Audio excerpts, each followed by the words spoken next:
먼저 남녀 둘 다 결혼의 조건이 사랑인 커플들은 이 영상 안 보셔도 돼요. 당신들은 정말 축복하고요. 계속 아름다운 사랑하세요. 근데 결혼의 조건이 돈이라면 니넨 이거 봐야지. 요즘 남자들이 설거지론을 말하는 이유는 간단해요. 남자들이 이제 여자의 조건도 따지기 시작한 거예요. 자, 결혼을 진화 심리학적으로 해석해 봅시다. 인간의 유일한 번식법은 여자가 1년에 한 명씩 출산하는 거죠. 여기서 임신은 여자한테 한 가지 엄청난 이점을 줘요. 친자 여부를 알 수 있다는 거. 전쟁에서 정보력이 앞선다는 건 결정적인 차이인데 번식 경쟁에서는 그게 친자 여부를 아느냐는 거죠. 번식이라는 건 결국은 자기 유전자의 복제인데 여기서 최악의 상황은 남의 자식을 내 자식인 줄 알고 키우는 거죠. 이건 유전적으로 보면 살인이랑 똑같은 거거든. 근데 여자는 선천적으로 그런 걸 당할 위험이 없어요. 여자 입장에서는 아빠가 누구든 엄마는 무조건 나니까 여자는 자기 유전자한테 마음 놓고 헌신할 수 있는 거예요. 근데 여자가 애를 낳았으면 자립할 때까진 키워내야겠죠? 근데 본인 생존과 아이 양육을 동시에 챙기긴 힘들거든요. 결국 여자가 임신 출산을 거쳐서 육아까지 마치려면 애가 자립할 때까지 누가 자기를 먹여 살려줘야 되는데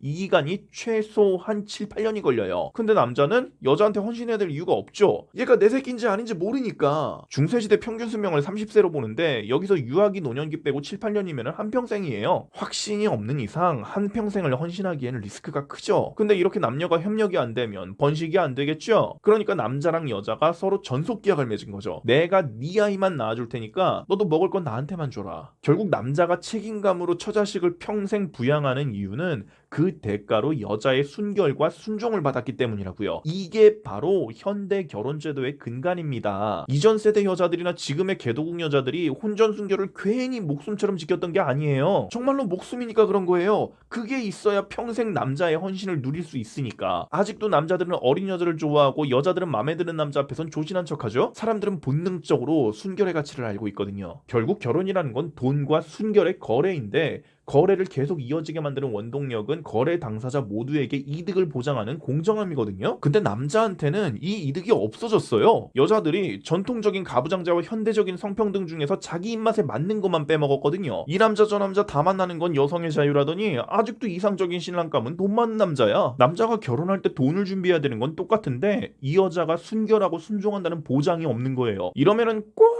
남자한테도 순결 따지는 여자들이 있어요. 남자가 결혼을 처녀랑 하고 싶었으면 처녀랑 한 번 잔 남자는 무조건 평생을 책임져야지. 오히려 남자들은 여러 처녀랑 잔 걸 자랑하지 않느냐. 이러니까 결혼할 때 처녀가 없는 건데 총각 아닌 남자가 무슨 자격으로 처녀를 찾냐. 그럼 돈도 없는 니들은 왜 돈 많은 남자를 찾냐? 니들이 남자들한테 원하는 건 순결이 아니라 돈이었어. 그래서 우리가 대대로 돈을 벌어온 거야. 니들이 원하니까. 결혼은 남자의 돈과 여자의 순결을 바꾸는 거니까. 그러니까 니네도 우리가 원하는 걸 준비해야지. 아니면 니네가 돈 벌어오고 백수노총각 데려가든지. 뭐 사실 여성의 가치가 떨어진 건 괜찮아요. 걸으면 되니까. 문제는 결혼 시장에서의 정보력이 여자한테 편중돼 있다는 거. 남자의 재산 목록 1호, 2호는 대부분 집이랑 차죠. 근데 요즘은 집은 주소만 알면, 차는 번호판만 치면 임대인지 자가인지 시세나 매매 이력을 제3자도 다 봐요. 근데 남자는 여자의 순결을 알 수 없죠. 선자리에서 남자한테 직장이랑 집을 묻는 여자는 있어도 여자한테 처녀막 있냐고 묻는 남자가 있던가요? 남친은 얼마나 사귀었냐? 잠자리는 몇 번 가졌냐? 이런 질문하면 잘해야 일배충으로 끝나고 운 나쁘면 민주당 꼴 나요. 그리고 물어봤자 거짓말로 대답하면 어떻게 할 거야? 그 거짓말의 끝판왕이 성형이랑 처녀막 수술이죠. 원래는 못난 남녀와 잘난 남녀가 끼리끼리 만나는 건데 성형이랑 처녀막 수술은 못난 여자를 잘난 여자로 둔갑시켜서 시장을 교란해요. 근데 돈 없는 남자가 부자인 척 사귀셔서 결혼하면 혼인빙자 사기로 잡혀가거든요. 결국 여자는 남자의 가치를 객관적으로 평가할 수 있지만 남자는 그게 안 되니까 감으로 찍어야 된다는 건데 스펙 쌓느라 연애 경험이 없는 남자들은 그게 힘들죠. 결혼 시장이 이렇게나 기울어진 운동장이니까 남자들이 결혼 자체에 회의감을 가지는 거죠. 불과 10년 전까지만 해도 남자들이 이러진 않았어요. 그때 설거지론 같은 말 하면 남자들이 앞장서서 비난했어요. 남자들한테 가부장적인 책임감에 찌꺼기도 남아 있었고 여자가 더 적어서 남자 꼴찌는 노총각 된다고 협박하니까 남자는 여자의 선택만 있으면 조건 안 따지고 결혼했거든요. 근데 요즘 젊은 세대의 특징은 개인주의잖아요. 남의 시선 신경 안 쓰는 사람한테 남들 다 하니까 너도 꾸정물 마시라고 하면 욕먹죠. 이 시대 남자들은 오히려 허겁지겁 결혼했던 윗세대 남자들이 한심해 보여요. 분명히 자기가 벌어온 돈인데 이걸 여자한테 다 맡기고는 자기는 용돈 받았어요. 그렇다고 대우를 제대로 받는 것도 아니에요. 가장으로서의 존경은 개뿔. 아침 저녁도 잘 못 얻어먹어요. 근데 여자는 남자 돈으로 정말 편하게 살죠. 평일 오전 10시에 고속도로 휴게소 식당 가면 전부 남자인데 브런치 카페나 패밀리 레스토랑 가면 전부 다 전업주부예요. 기러기 아빠라는 말은 있어도 기러기 엄마라는 말은 없죠. 현실이 이런데 독박 육아니, 가정주부 월급이 얼마니, 기생충들이 꿀 빠는 거 들키기 싫어서 가스라이팅 하는 거죠. 그나마 결혼을 끝까지 이어갈 거라는 장담도 못해요. 지금 이혼율이 50%인데 앞으로는 얼마나 더 벌어질까요? 근데 여자가 실로 이혼해도 내가 번 재산을 떼줘야 되죠? 자, 분명히 남자는 과잉할 정도로 헌신하고 있는데 그에 대한 대가가 없는 것도 모자라서 리스크만 있어요. 이러는데도 결혼한 윗세대를 아랫세대 입장에서는 설거지하는 걸로밖에 안 보이는 거예요. 저는 이게 왜 이제서야 이슈가 되는지 모르겠어요. 사실 지금도 많이 늦었거든요. 결혼이라는 거래에서 공정함이 깨진 지가 언젠데 결국은 이 설거지로는 설거지를 떠맡은 남자한테는 공정한 대가를 받았는지 한 번쯤 점검해볼 기회가 될 거고 설거지를 떠민 여자한테는 남자의 헌신을 앞으로는 못 누릴 거라는 불안감을 준 거죠. 그럼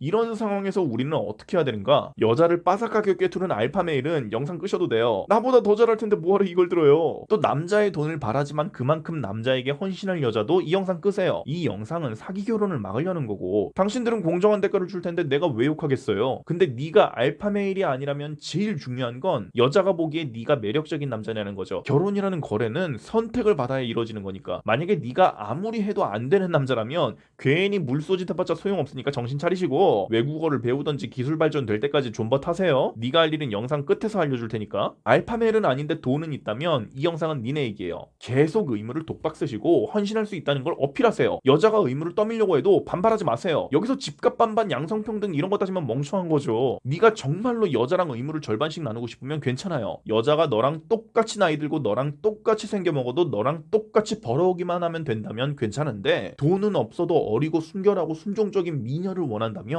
네가 할 일은 여자랑 의무를 분담하는 게 아니죠. 내가 가치 있는 남자라는 걸 증명해서 계속 여자를 모으면서 얘가 내 헌신을 누릴 자격이 있는지 증명을 요구해야죠. 어차피 남녀 모두는 가부장제의 굴레를 벗을 수가 없어요. 네가 남자라면 어쨌든 힘든 일은 네가 더 하게 돼 있고 여자도 남자랑 반반 짊어지는 걸 본능적으로 거부해요. 근데 이 여자가 설거지녀인지 공정녀인지 어떻게 알고 무턱대고 의무반반해서 불필요한 반감을 심어줍니까? 몇 살 땐 뭐 했고 워홀은 갔다 왔는지 남자 경험은 얼마고 성형은 어딜 얼마나 했는지 결혼해서 전업할 거면 독박 같은 헛소리 안 할 건지 이혼하면 재산 분할은 어쩔 건지 검증해서 옥석을 가려내야죠. 아니 어떻게 여자를 함부로 평가해요? 말이 안 되는 거 아니야? 그럼 결혼은 현실이라면서 똥차인지 벤츠인지 따져온 건 말이 되고?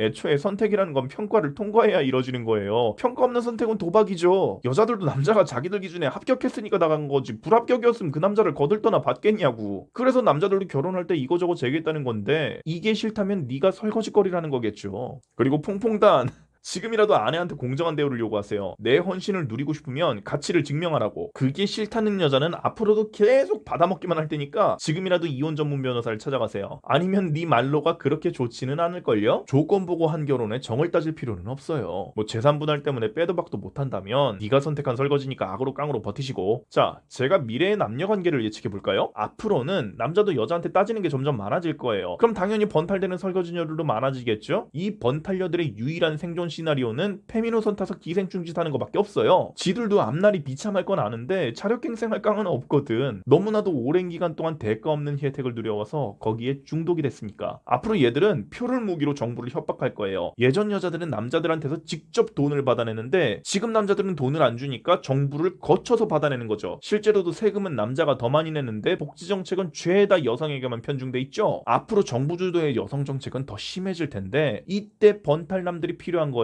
표를 누를 수 있는 건 더 많은 표밖에 없거든요. 명분도 우리한테 있죠. 기생대 공정이니까. 많이 짊어지는 사람한테 많은 혜택을 베풀어라. 왜 팔다리 멀쩡한 여자들이 남자는 못 받는 복지를 독식하냐. 번탈남들도 그때는 남일이 아니라니까. 예비 번탈녀의 입장에서는 맥도날드 가기 아니면 정부빙 뜯기 아니면 번탈남 만나기인데 여기서 정부빙 뜯는 게 막히면 니네를 고를 확률도 올라가지만 니들이 선택을 못 받는다고 해도 적어도 여성 복지에 쓸 세금은 아낄 수 있으니까. 영상 요약합니다. 어차피 앞으로도 힘든 일은 남자가 다 하게 돼 있어요. 그럼 그 대가라도 제대로 받아내야죠. 그럼 대가를 지불하지 못하는 번탈녀들도 늘어날 텐데 얘들이 미친 짓 하는 걸 남자들이 똘똘 뭉쳐서 막아야죠.